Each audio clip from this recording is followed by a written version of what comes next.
Paz do Senhor, meus irmãos, aqui é o Pastor Luiz.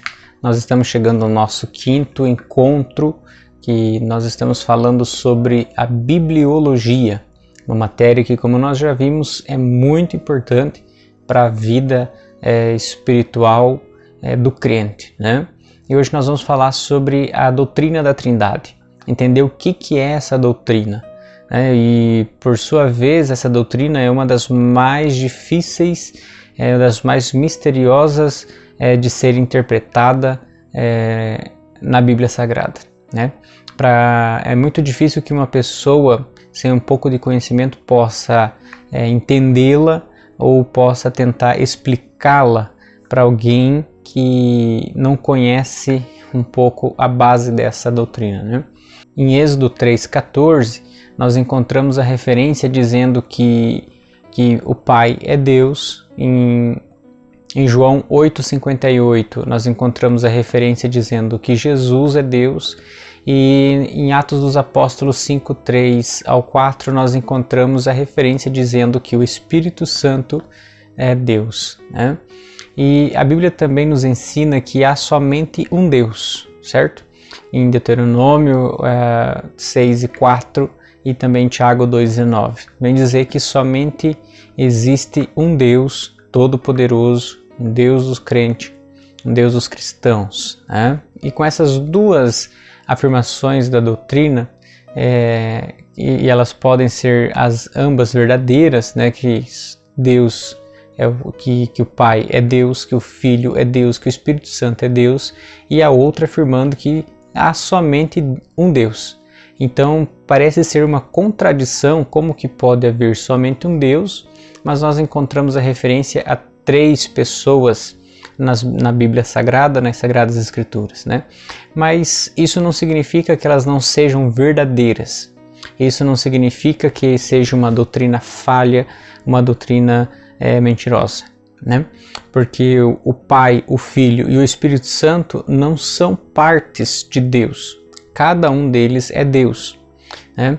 E nós não podemos tentar dividir a Trindade, ou melhor, a Trindade ela não vem dividir Deus em partes. A Bíblia deixa claro que cada uma das 3 pessoas é 100% Deus.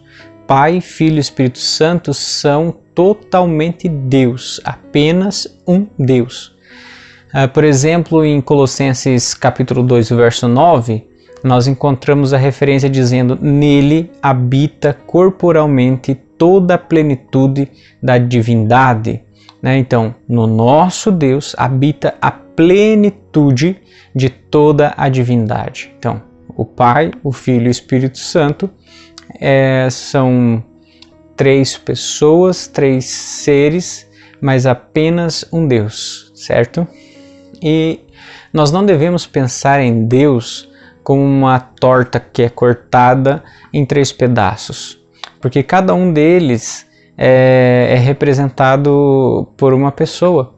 Então, se nós tentarmos dividir Deus como se fosse uma torta em 3 pedaços, nós estamos dizendo que esse Deus não é totalmente Deus, porque um pedaço ele não é totalmente a torta, né? Ele é apenas uma parte da torta, e Deus não é assim. O Filho não é uma parte de Deus, o Espírito Santo não é uma parte de Deus, e o Pai não é uma parte de Deus. Os 3 são Deus por 100%, na sua plenitude, na divindade, né? A palavra Trindade traz em seu contexto 4 ideias fundamentais, como nós já percebemos a respeito da Trindade. O Pai é Deus, o Filho é Deus, o Espírito Santo é Deus, e esses 3 são um só Deus.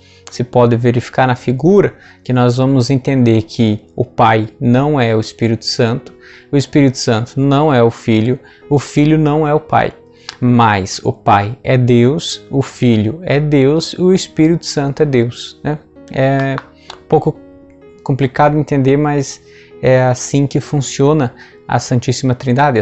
A Trindade, né? O Deus Trino, esse Deus que se apresenta em 3 formas, mas é apenas um Deus na sua plenitude, cuidando dos seus. A Confissão de Westminster, o Catecismo Maior de Westminster e o Catecismo Menor de Westminster declara que a seguinte definição a respeito da doutrina do Deus Trino. Eu vou ler com vocês, que diz assim: na unidade da divindade há 3 pessoas de uma mesma substância, poder e eternidade. Deus o Pai, Deus o Filho e Deus o Espírito Santo.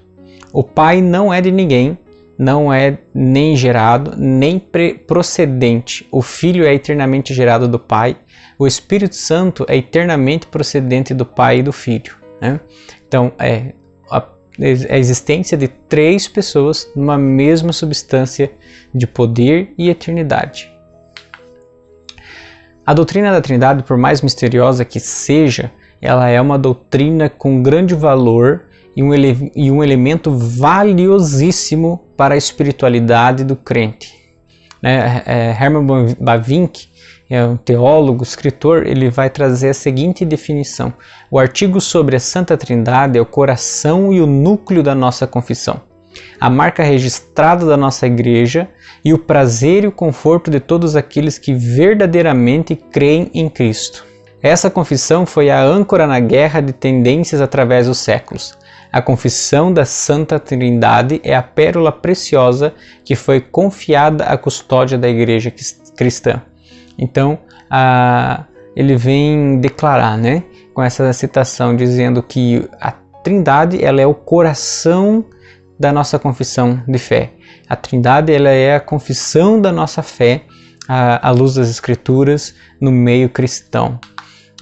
E a Trindade nós encontramos ela já bem quase que específica no Velho Testamento. O Velho Testamento ele não vai revelar a Trindade explicitamente na sua existência trinitariana de Deus, mas contém indicações dessa Trindade.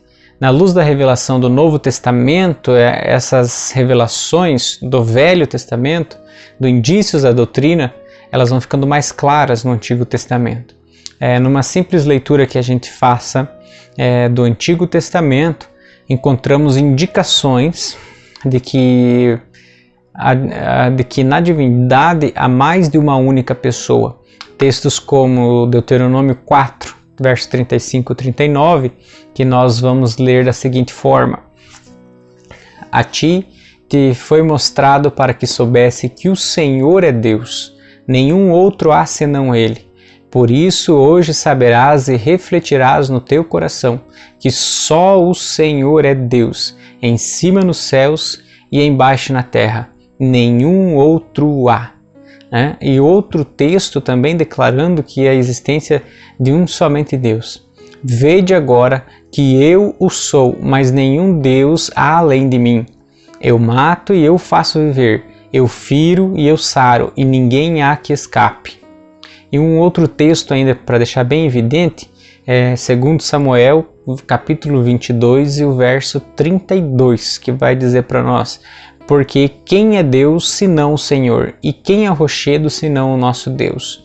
Então esses 3 textos que nós lemos, eles vêm dar indicações da existência da Trindade já no Velho Testamento. Então a Trindade ela não é uma coisa que surgiu por causa da igreja, por causa dos teólogos, né? Ela já estava na Bíblia, já estava na existência do Velho Testamento há muito tempo. Ela só ficou conhecida através dos estudos que os teólogos foram fazendo, os estudiosos foram fazendo. E também ela fica evidente na principal confissão de fé do povo hebreu, lá em Deuteronômio, no capítulo 6, o verso 4, que diz: ouve Israel, o Senhor nosso Deus é o único Senhor. Da mesma forma que também Isaías, no capítulo 45, o verso 18, vai nos dizer: porque assim diz o Senhor, que criou os céus e a terra, o único Deus que formou a terra, que fez e estabeleceu, que não a criou para ser um caos, mas para ser habitada. Eu sou o Senhor e não há outro Deus. E esses textos, ainda que não sejam suficientes para provar a doutrina da Trindade já no Velho Testamento, eles demonstram que Deus existe como um ser plural, que não vive solitariamente, né? Deus é um Deus pleno, um Deus magnífico, um Deus poderoso que se revela à humanidade em 3 formas diferentes: o Pai, o Filho e o Espírito. O Pai, o Deus poderoso, o Filho, Redentor e Salvador, e o Espírito Santo, o Consolador. As 3 formas em que Deus se revela para o seu povo. E ainda nós no Velho Testamento nós vamos encontrar o próprio Deus fazendo distinção de si mesmo. Textos como Gênesis 19, 24, que nós encontramos: então fez o Senhor chover enxofre e fogo da parte do Senhor sobre Sodoma e Gomorra. Percebeu a distinção? Então fez o Senhor chover enxofre da parte do Senhor, né? E também Oséias, no capítulo 1 e o verso 7, nós encontramos outra distinção de Deus entre si, né, que nos diz assim: porém, da casa de Judá me compadecerei e salvarei pelo Senhor, o seu Deus. E essa doutrina ela vai tendo maior revelação na medida em que a obra redentora de Deus ela é revelada mais claramente, como na encarnação de Jesus, né? Essa doutrina fica mais evidente quando vai chegando perto do Novo Testamento, a encarnação de Jesus, Jesus no meio do povo, e quanto mais gloriosa a realidade da Trindade é exposta nos fatos da história, mais claras vão sendo as afirmações da doutrina. E no Novo Testamento já é muito mais fácil a gente encontrar essa doutrina da Trindade, né? E a ênfase na doutrina trinitariana do Novo Testamento é mais decisiva, ela é mais incisiva, né? Ela dá mais ênfase, mais foco, e fica muito mais fácil encontrar indícios e revelação sobre a Trindade, né? E há muitos relatos que nos dão a justa ideia de que Deus é um e 3 ao mesmo tempo. Então, se no Velho Testamento Jeová é apresentado como Redentor e Salvador do seu povo, já no Novo Testamento ele é o Filho de Deus. E se no Velho Testamento Deus, Jeová, é o que habita em Israel e nos corações dos que o temem, no Novo Testamento é o Espírito Santo que habita na igreja, né? No Novo Testamento oferece clara revelação de Deus enviando o seu Filho ao mundo e do Pai do Filho enviando o Espírito. E há diversas passagens em que as 3 pessoas são expressamente mencionadas, como em relação no batismo de Jesus, no discurso da despedida de Jesus, na grande comissão e na bênção apostólica, né? Para nós entendermos, vamos ler o Evangelho de Lucas, no capítulo 3, o verso 21 e 22, que nos diz assim: e aconteceu que, como todo o povo se batizava, sendo batizado também Jesus, orava ele, o céu se abriu, e o Espírito Santo desceu sobre ele, e em forma corpórea, como pomba, e ouviu-se a voz do céu que dizia: Tu és o meu Filho amado, em ti me comprazo. Então nós percebemos aqui pelo menos a distinção de 3 pessoas, Jesus ali se batizando, o céu se abrindo e o Espírito descendo em forma de uma pomba, e uma voz que diz do céu: esse é o meu Filho amado, e em ti eu me comprazo. Então seria o Filho se batizando, o Espírito Santo confirmando esse batismo, e a voz de Deus falando com o Filho que estava ali no batismo. E também João 14,16 outro texto que menciona muito claro a Trindade, que diz assim: e eu rogarei ao Pai, e ele vos dará outro Consolador, para que fique convosco para sempre, né? Então aqui é Jesus falando com o povo, dizendo: eu vou rogar ao Pai, né? Então o Filho pedindo ao Pai que lhes dê outro Consolador, o Espírito Santo, né? Então, a distinção aqui de 3 pessoas novamente. E também Mateus 28 e 19, que seria a grande comissão, que Jesus vai dizer: portanto, ide, fazeis discípulos em todas as nações, batizando-os em nome do Pai, do Filho e do Espírito Santo.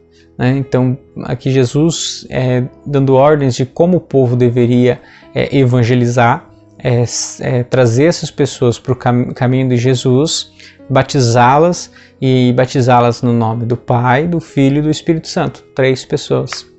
E por último, 2 Coríntios 13, 14, que vai nos dizer: a graça do Senhor Jesus Cristo, o amor de Deus e a comunhão com o Espírito Santo seja com todos vós. Amém. Então aqui a distinção: a graça do Senhor Jesus, o amor de Deus e a comunhão do Espírito Santo sejam com todos vós. 3 pessoas trazendo ali as suas bênçãos apostólicas sobre a vida daquele que os recebem. Mas nós já, com base em tudo que nós entendemos, nós precisamos saber que essa trindade ela tem que estar em nossa vida também na prática. Dessa forma, a confissão da trindade é um resumo do cristianismo. Nós só podemos proclamar verdadeiramente as poderosas obras de Deus quando as reconhecemos e as confessamos como uma grande obra. Uma grande obra do Pai, uma grande obra do Filho e uma grande obra do Espírito Santo. No amor do Pai, na graça do Filho e na comunhão do Espírito Santo está contida toda a salvação do homem, somente através deles. E muitas das vezes, e por que não dizer sempre, é impossível ter um relacionamento correto com Deus sem considerar a Trindade. É muito difícil, porque eu posso dizer que seja impossível a gente ter um relacionamento com Deus, um relacionamento verdadeiro, de servo para o Pai, para Deus, para o Criador, sem considerar a Trindade. Nós não podemos nos relacionar com Deus e deixar de fora o Filho. Não podemos querer nos relacionar com o Filho deixando de fora o Deus. A gente não pode querer só adorar ao Espírito e menosprezar Deus e o Filho. É muito difícil que isso venha acontecer na vida de alguém que está buscando conhecer mais de Deus. Mas sempre há aqueles que para a pessoa do Pai é a central. Geralmente essas pessoas pensam muito pouco em Jesus ou no Espírito Santo. Sempre é só Deus, Deus, Deus. E nunca se lembram do Filho, nunca se lembram do Espírito Santo, que Ele é o Consolador, que o Filho é o Redentor. É o que traz, que tira o pecado do mundo. Principalmente as pessoas oriundas das tradições católicas, quando lembram de Deus, pensam na pessoa do Pai. Elas não pensam na pessoa do Filho e na pessoa do Espírito Santo, elas pensam no Pai. Outras preferem a pessoa do Filho, geralmente influenciadas pelo pietismo, mas certamente são a minoria. E o Espírito Santo é o foco principal na vida da maioria dos crentes na igreja carismática. Então, essa fragmentação das pessoas da Trindade é coisa bem típica do nosso mundo moderno.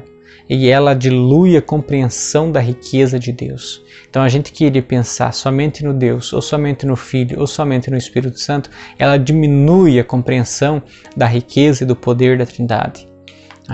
E com isso tudo, com as pessoas adorando somente um ou somente ao outro, ignorando a existência de um, ignorando a existência do outro, fica fácil de entender por que a comunhão dentro da igreja ela é muito difícil. As pessoas buscam comunhão através de eventos sociais, de trabalhos comunitários, músicas que incentivem cumprimentos mútuos, mas a verdadeira base da igreja, da comunhão da igreja, ela é a Trindade.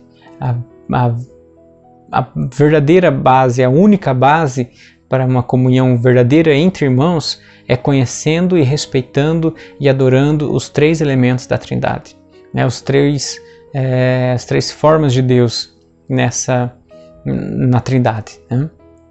Nós precisamos entender que fomos chamados para refletir o mesmo amor que existe na Trindade. Foi para isso que nós fomos chamados por Deus. Somos chamados para mergulhar nesse amor de tal forma que ele precisa inundar a nossa vida. Ele precisa que os outros irmãos recebam, através de nossa vida, o efeito desse amor. E finalmente a doutrina é um chamado ao serviço. Estudamos sobre a absoluta igualdade e essência da Trindade. Eles são poderosos, são magníficos, a sua essência é igual e absoluta entre os três. Nesse sentido, não há qualquer grau de subordinação entre as pessoas da Trindade. Não existe um que pode mais ou um que pode menos. Mas percebemos que nas obras externas, ao trabalhar na criação da redenção, as pessoas da Trindade se subordinam umas às outras, né? E trabalham em perfeita cooperação. Embora sejam pessoas plenas, são absolutamente livres. E isso faz com que se relacionem e promovam a obediência. O Filho faz questão de obedecer o Pai e o Espírito é obediente ao Filho. A dificuldade que os cristãos têm de trabalhar juntos é por causa do ego, né? Cada um tem o seu orgulho pessoal e sempre quer que a sua opinião prevaleça. Achamos que obedecer e servir uns aos outros nos torna inferiores, né? Achamos que a liberdade é a autonomia. A Trindade nos ensina que através do serviço e da obediência cristã é que desfrutamos da plena liberdade em Cristo. Quando o Filho de Deus amarrou a toalha na cintura e lavou os pés dos discípulos, isso não o fez menos digno e menos livre, ao contrário, né? Ao contrário disso. Acima de tudo, permanece que não podemos conhecer verdadeiramente a Deus e não consideramos seu caráter trinitariano, como diz Bavinck. Somente quando nós contemplamos essa Trindade é que nós descobrimos quem é e o que é Deus. Então, a partir do momento que nós começamos a adorar a Trindade, como ela é sem distinção, sem menosprezar, sem ignorar um ou outro ser da Trindade, nós começamos a descobrir quem é realmente Deus e o que Ele é para nós, né? Muitas das vezes nós não conseguimos dentro da igreja ter uma comunhão com o nosso irmão, porque não conhecemos o nosso verdadeiro Deus. Não conhecemos verdadeiramente o nosso Deus, porque Ele é poderoso, santo, magnífico, fiel e maravilhoso. E nós não conhecemos Ele, vivemos então fechados numa caixinha, né, numa vitrine, com carinha de santo, dizendo: eu sou melhor que o meu irmão. Né? Deixamos de amar o nosso próximo como Deus amou o seu Filho, como Deus amou o seu povo, entregando o Consolador, né? Como o Pai, o Filho e o Espírito se conversam na Bíblia, né? Então, nós precisamos começar a viver uma vida de abundância, de pensamentos sobre a palavra e sobre quem é o nosso Deus, conhecer verdadeiramente o nosso Deus e viver uma vida devota a esse Deus trino, um Deus que se apresenta para nós como Pai, como Filho e como Espírito Santo. Amém? Então essa foi a nossa aula a respeito da doutrina da Trindade. Nós possivelmente teremos ainda mais um vídeo, né? Eu quero finalizar com mais um evento, um bônus para vocês, mas eu já quero aqui agradecer você que assistiu toda a série, né, de ensinamentos a respeito da bibliologia. Então, que Deus abençoe a sua vida, que Deus prospere nos seus entendimentos, na sua sabedoria, e que a graça do Senhor, o amor de Deus e a comunhão com o Espírito Santo, ele esteja sobre a sua vida, em nome do Senhor Jesus. Amém.